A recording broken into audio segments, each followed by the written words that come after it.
ये माया है माया, ম্যাথস কি মায়া। একদম লিখতে পারি না, একদম লিখতে পারি, কেন লিখতে পারি না। এবার কি করবো, কাটাকাটি করবো। সোজা 5 5 25, 5 12 60, দুটো কি হবে 40,000 1 প্লাস 8/100 হোল টু এন, এটা সমান এটা। Clear? Hello everyone, welcome back to sweet প্যারা প্যারা। I am J mathematics academy. তো সবাই কেমন আছো? আশা করি ভালো, আমিও ভালো আছি। তো আজ হচ্ছে আমাদের চক্রবৃদ্ধি সুদের লেকচার নাম্বার 3। আজকে আমরা শিখবো যে কোনো চক্রবৃদ্ধি সুদের ক্ষেত্রে পর্ব সংখ্যা কী জিনিস, পর্ব জিনিসটা কি। এই পর্ব সম্বন্ধে কিছু কিছু অঙ্ক করব, যেগুলো ভীষণ ভীষণ ইম্পর্টেন্ট। কিসের জন্য? পরীক্ষার জন্য, ঠিক আছে। আর খুবই ইম্পর্টেন্ট হচ্ছে নিজেদের শেখার জন্যও কিন্তু। তো তাই তোমরা ভিডিওটি শেষ পর্যন্ত দেখো, তবেই বুঝতে পারবে যে পর্ব সংখ্যা কী জিনিস। আর সেই পর্ব সংখ্যা রিলেটেড কিছু কিছু অঙ্ক করবো, যেগুলো ভীষণ ইম্পর্টেন্ট। তো চলো, শুভ কাজে দেরি করতে নেই, তাই না? তো চলো যাওয়া যাক। मैथ्स के साथ दोस्ती और आप लोगों की तरह दोस्ती सदियों में कभी कभी आता है, इसलिए तो ये दोस्ती हम नहीं तोड़ेंगे, इसलिए तो फिर से आए हैं। तो आज के শিখবো যে চক্রবৃদ্ধি সুদের পর্ব কী জিনিস। প্রথমে বলো, 12কে যদি 6 দিয়ে ভাগ করি কত হবে? 2, অনলি 2। যদি 12কে 4 দিয়ে ভাগ করি কত হবে? 4 3 12, 3। যদি 12কে 3 দিয়ে ভাগ করি তো কত হবে? 4 হবে। So simple. তাহলে দেখো, যদি কোনো কোশ্চেনে বলা থাকে যে 6 মাস অন্তর অন্তর চক্রবৃদ্ধি সুদ পাওয়া যায়, সাপোজ কোনো ব্যাংকের রুল আছে যে সেখানে সুদ পাওয়া যায়, চক্রবৃদ্ধি সুদ পাওয়া যায় 6 মাস অন্তর অন্তর। তার মানে কি, 6 মাস পরে একবার সুদ পাবে, আরও 6 মাস পরে আর একবার সুদ পাবে। মানে এক বছরে কবার সুদ পাওয়া যাচ্ছে? 2 বার। চক্রবৃদ্ধি সুদের চলে একটা কোশ্চেন দেখা যাক। কোশ্চেন জানলেই কমপ্লিট ভালো করে সুস্পষ্ট ধারণা আমাদের এসে যাবে। তো একটা কোশ্চেন করা যাক। কোশ্চেন দেখো, 18 নম্বরের কোশ্চেনটি দেখো ভালো করে। 6 মাস অন্তর দেয় 8% চক্রবৃদ্ধি হার সুদে 6,000 টাকার চক্রবৃদ্ধি সুদ কত হবে এক বছরে? তার মানে এখানে আমরা 18 নম্বরের কোশ্চেনটি করছি।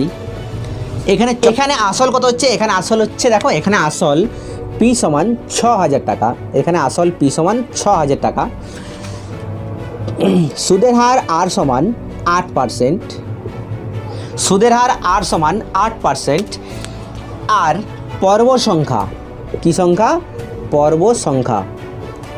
কোশ্চেনটিতে স্পষ্ট বলে আছে 6 মাস অন্তর অন্তর দেই, মানে 12 মাসে কবার পাবো? 6 মাস পরে একবার, আরও 6 মাস পরে একবার। তার মানে কত হচ্ছে? 2 বার বছরে। তার মানে এখানে পর্ব সংখ্যা 2। ক্লিয়ার? আর সময় কত দেওয়া আছে এখানে? সময় n সমান 1 বছর। 1 বছর। তাহলে আমাদের সমূল চক্রবৃদ্ধির সূত্র কি হয়? সমূল চক্রবৃদ্ধির সূত্র কী হবে? স্পষ্টতই সূত্রটা তো আলাদা হবে, তাই না? তাই এখানে পর্ব সংখ্যা বলে গেছে। তার মানে এখানে কী সূত্র কী হয়? p ইন্টু 1 প্লাস, এই যে পর্ব সংখ্যা এখানে 2, তার জন্য সূত্র কী হয়? r/2/100 whole to the power 2n।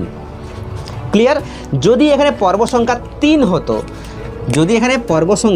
হতো, তাহলে সূত্রটা কী হতো? p ইন্টু 1 প্লাস, এই যে r/2 হয়েছে, এখানে কী হতো? r/3/100 whole to the power 3n।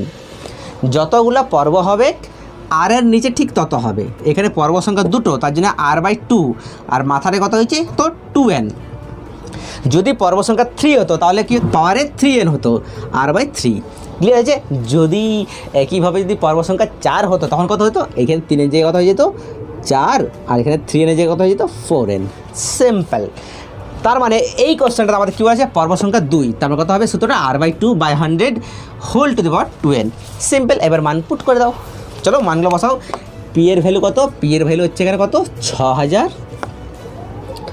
6,000 into 1 plus, আর এর ভ্যালু কত? আর মানে 8/2/100 whole to the power 2n। 2, আর এন এর ভ্যালু কত? এন মানে হচ্ছে টোটাল বছরটা কত, কত সময়। তো দেখো এখানে 1 বছর, তার জন্য এখানে 1 মুছে দিচ্ছি। এখানে করবো ক্যালকুলেশনটা। এখানে ক্যালকুলেশনটা করছি, কত হচ্ছে দেখো 6,000 আছে, এই যে 6,000, আর এখানে কী হবে? কাটাটি যাবে। দেখো 4 দুগুণে 8, তার উপরে কথা হচ্ছে 4, আর নিচে কত? 100। তাহলে আবার কাটাটি যাবে, 4 একে 4, 4 25 100। তারপরে কথা হচ্ছে 1 প্লাস 1/25, তাহলে এটা কত হবে? 25 একে 25, আর একে 26, 26/25 তার 2 একে 2 তার মানে স্কোয়ার, তার মানে এটা কত হবে 26/25কে আমরা দুবার লিখতে পারি, 26/25 ইন্টু 26/25। একদম লিখতে পারি কিনা? একদম লিখতে পারি, কেন লিখতে পারি না? এবার কী করবো? কাটাকাটি করবো সোজা। 5 5 25, 5 12 60, দুটা শূন্য, আরও 5 দিয়ে 5, এটা হয়ে গেলো আরও 5 দিয়ে 5 4 20 48, তার কথা হচ্ছে, তার মানে 26 আর 26 গুণ করো আর তার সঙ্গে 48, তাহলে 26 আর 26 গুণ করলে আমাদের কত হয় 676, তার সঙ্গে 48 গুণ কত হবে? 6 8 48 8, হাত থেকে 4, 7 8 56, 4 60 0 হাতে 6, 6 48 6 54 ইন্টু 4 6 24 4, হাতে 2, 4 7 28 29 0, হাতে 3, 4 6 24 27, 8 4 4, তাহলে এটা হচ্ছে 32,448 বাই নিচে কত থাকছে না 5 থাকছে, 5 5 25 তার একটা 5 থাকছে কিন্তু, তাহলে এটা হচ্ছে 5। এবার কী করবো? এটাকে তো একটু কাটাকাটি করতে হবে।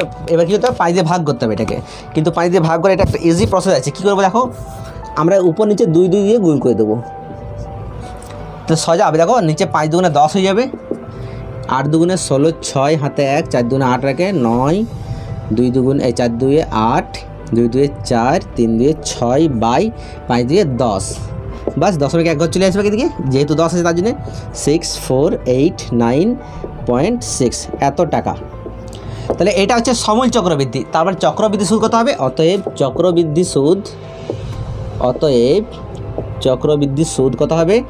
এইটা থেকে এই যে 6489.6, এটাতে কী করবো? আসলটা বিয়োগ করে দেবো, সিম্পল ব্যাপার, আসলটা বাদ দিয়ে দাও। তাহলে আসল কত ছিল 6000, তাহলে 6000 বিয়োগ করলে কত থাকবে 489.6, ব্যাস এটা হচ্ছে অ্যান্সার, এত টাকা 489.6, এটা হচ্ছে চক্রবৃদ্ধি সুদ। বোঝা গেছে? হ্যাঁ, চলো এবার আরেকটা কোশ্চেন যাবে। আমরা 18 নম্বরের কোশ্চেনটা করলাম, এবারে 19 নম্বরের কোশ্চেনটি কী হবে? 19 নম্বরের কোশ্চেন কী বলে যাচ্ছে? 3 মাস অন্তর অন্তর দেয়, মানে কি 3 মাস পরে একবার চক্রবৃদ্ধি সুদ পাওয়া যায়, তার 3 মাস পরে আরেকবার, তার 3 মাস পরে আরেকবার, তার 3 মাস পরে আরেকবার, মানে টোটাল যে 3 মাস পর পর পাওয়া যায়, তার মানে 12 মাসে কবার পাওয়া যাবে? 4 বার পাওয়া যায়। তার মানে 19 নম্বরের এই যে কোশ্চেনটাতে এখানে পর্ব সংখ্যা কত? 4, মানে সূত্রটা এইখানে কত হবে? সূত্রটা হবে P × 1 + R/4/100 whole to the power 4n। এখানে P এর মানটা বসাবে তোমরা, R এর মান বসাবে, 4 তো দেওয়া আছে, আর এই যে n, এখানে সময়টা দেওয়া আছে 9 মাস, সময়টা দেওয়া আছে 9 মাস। 9 মাস মানে কি? এটাকে বছর করতে হবে, মাসকে বছর করলে কী করতে হয়? 9/12, 3 3 9, 3 4 12, 3 4 বছর, তার মানে 4 হলো। আর এই যে n এর জায়গায়, এই n এর জায়গায় কত বসে যাবে? 3 4, বাস সেমভাবে কোশ্চেনটি করে দেবে, এবারে সলভ করে দেবে, একদম ইজি কোশ্চেন, তাই না? এবার পরে আরেকটা কোশ্চেন দেখা যাক। এবার করবো আমরা 21 নম্বরের কোশ্চেনটি। কত নম্বরের কোশ্চেনটি করবো? এবারে 21 নম্বরের কোশ্চেনটি করবো। 8% চক্রবৃদ্ধি হার সুদে, চক্রবৃদ্ধি হার সুদে কত বছরে 8% চক্রবৃদ্ধি সুদের হারে, মানে এখানে সুদের হার R সমান 8%, আসল P সমান 40,000 টাকা, কত বছরে? এখানে আমাদের n এর মানটা বের করতে হবে। আর সমূল চক্রবৃদ্ধি দেওয়া আছে আমাদের কত? সমূল চক্রবৃদ্ধিটা দেওয়া আছে 46,656, এটা হচ্ছে সমূল চক্রবৃদ্ধি। তাহলে আমরা কী করবো? সমূল চক্রবৃদ্ধির সূত্র কী হয়? সমূল চক্রবৃদ্ধির সূত্র কি হয়? P × 1 + R/100 whole to the power n। এখানে P এর মান কত হচ্ছে? এটা 40,000, 1 + R এর মান কত? 8/100 whole to the power n। এই যে এটা হচ্ছে আমাদের সমূল চক্রবৃদ্ধি, আর এটা মানে কত? এটা মানে হচ্ছে এটা, ঠিক আছে? তাহলে দেখা যাক শর্তানুসারে লেখা যাক, শর্তানুসারে কী হবে? 40,000 1 + 8/100 হোল টু এর n, এটা সমান এটা, ক্লিয়ার? এবার 1 + 8/100 whole to the power n সমান 46,656/40,000। 4 দিয়ে কাটাকাটি করো, কী হবে? 4 দিয়ে যদি কাটাকাটি করি তো কী হবে? 4 10 40 আর 3টা 0, আর এটা হচ্ছে 4 করবো, একদম সোজা। দেখো 4 দিয়ে প্রথমে কাটবো, 4 10 40 আর 3টা 0, আর কত এটা হবে? 4 11 44, 2 4 6 24, 2 4 6 24, 1 4 4 16, এটা হলো এইবারে এটা কি করব, আরও কাটাটি যাবে, দেখো 4 দিয়ে কাটি তো 4 25-এ 100, আরও দুটো শূন্য, আরও 4 দিয়ে কাটাকাটি করো, 4 2-এ 8, 8 3 6, 4 9 36, 4 16, 4 দিয়ে কাটাকাটি করলে কত হবে, 4 2-এ 8, 4 9 36, 4 16 64, আর আছে 4 25-এ 100 আর শূন্য, আরও 4 দিয়ে কাটো, 4 7-এ 28, 1 4 7-এ 28, 1 4 2-এ 8, 4 9 36, এটা হচ্ছে 4 625, 729/625, এটা হচ্ছে কাটাটি করে। আর এটা হবে 4 2-এ 8, 4 25-এ 100, তার মানে এটা কত হচ্ছে 25 একে 25 আর 2 27, 27/25 whole to the power n।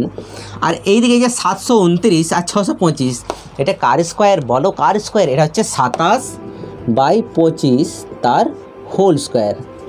এইবার কী করবো, দু সাইড থেকে দেখো, বোথ সাইড থেকে 27/25 এই দুটো সেম, তো তার মানে কি এটা যদি সেম হয়, এটা কখন সেম হবে, যদি n এর মান কত, যদি 2 হয়, কিংবা এই দু সাইড থেকে ক্যান্সেল করে দাও, 27/25, তার মানে কত হচ্ছে n = 2। এটা হচ্ছে নির্ণয় উত্তর আমাদের 25 নম্বরের অঙ্কটা, একদম সোজা। দেখো এখানে 25 নম্বরের কোশ্চেনটা, এখানে আসল দেওয়া আছে আমাদের কত, p = 1600 টাকা, তার কি n সমান কী দেওয়া আছে, 1.1 বছর, মানে এটা কত হবে, 2 1 2 আর 1 3, 3 2 বছর হবে, ঠিক কিনা। আর পর্ব সংখ্যা কত দেওয়া আছে, পর্ব সংখ্যা এখানে দেওয়া আছে কত, দেখো কোশ্চেন বলে যে 6 মাস অন্তর অন্তর, মানে পর্ব সংখ্যা 2, সিম্পল, ঠিক কিনা। তার মানে পর্ব সংখ্যা এখানে কত, 2, ক্লিয়ার।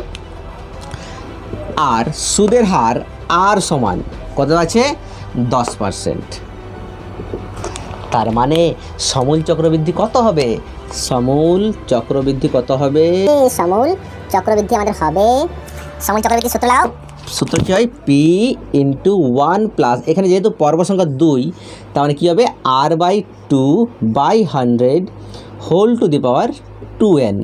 p এর মান হচ্ছে 1600, 1 প্লাস r এর মান হচ্ছে 10/2/100 হোল টু দি পাওয়ার 2, আর এই যে n, এখানে n এর যে কত হবে, 3/2, 3/2, ব্যাস। তার মানে এখানে কত হবে, 2 2 कट गया, তাহলে কত হচ্ছে 1600, 1 প্লাস এখানে 5 2 10, আর কত থাকছে 5/100, আবার 5 1 5, 5 20 100, মানে কত হচ্ছে, অ্যাকচুয়ালি কত হচ্ছে 20 1 20 আর 1 21, 21/20, তার এই যে 2 2 ক্যান্সেল হয়ে গেছে, তার মানে 3 থাকছে, তার হোল কিউব।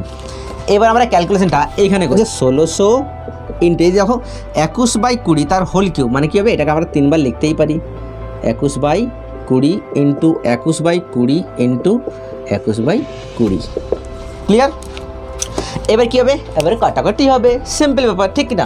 তাহলে 0 0 কেটে গেল, 0 0 কেটে গেল, 8 2 16, আরও 2 4 2 8, 2 2 4, 10 2 20, আরও কাটাকাটি যাবে, কিন্তু এটা করছি না, ঠিক আছে, দেখতে থাকো। 21 আর 21 গুণ করলে 441, তার সঙ্গে আরও 21 গুণ করলে 441, 2 8 8, তার মানে 16, 12 2 হাতে 1, 9 2 61, তার সঙ্গে আরও 2 আছে, তাহলে আরও 2 গুণ করছি, 2 12 2 হাতে 1 5, 9 2 আর 1 18, 18 5 2 2/10, তার মানে 1852.20 টাকা। এই যে নিচে 10 আছে, তার কী হবে, দশমিক 1 ঘর চলে যাবে, তাহলে এইটা হচ্ছে আমাদের সমূল চক্রবৃদ্ধি, 1852.20 টাকা, এটা হচ্ছে আমাদের সমূল চক্রবৃদ্ধি। তাহলে এবার চক্রবৃদ্ধি সুদ যদি বের করতে হয়, তাহলে কী করতে হবে, সিম্পল ব্যাপার, চক্রবৃদ্ধি সুদ বের করতে কী করতে হবে, অতএব চক্রবৃদ্ধি সুদ কী হবে, এই যে সমূল চক্রবৃদ্ধি, সেখান থেকে আসলটা বিয়োগ করে দেবো, তারপরে আসল কত, 1600, তাহলে কত হবে, 252.20 টাকা। এই যে এটা, সেটা হচ্ছে আমাদের চক্রবৃদ্ধি সুদের পরিমাণ, আর সুদ আসল বা সমূল চক্রবৃদ্ধি কোনটা, এটা, বাস, অ্যান্সার কমপ্লিট, চক্রবৃদ্ধি সুদের অঙ্ক কমপ্লিট। ওকে, তাহলে এবার দেখা হচ্ছে নেক্সট ভিডিওতে, till then stay blessed, stay inspired and love you all, bye by.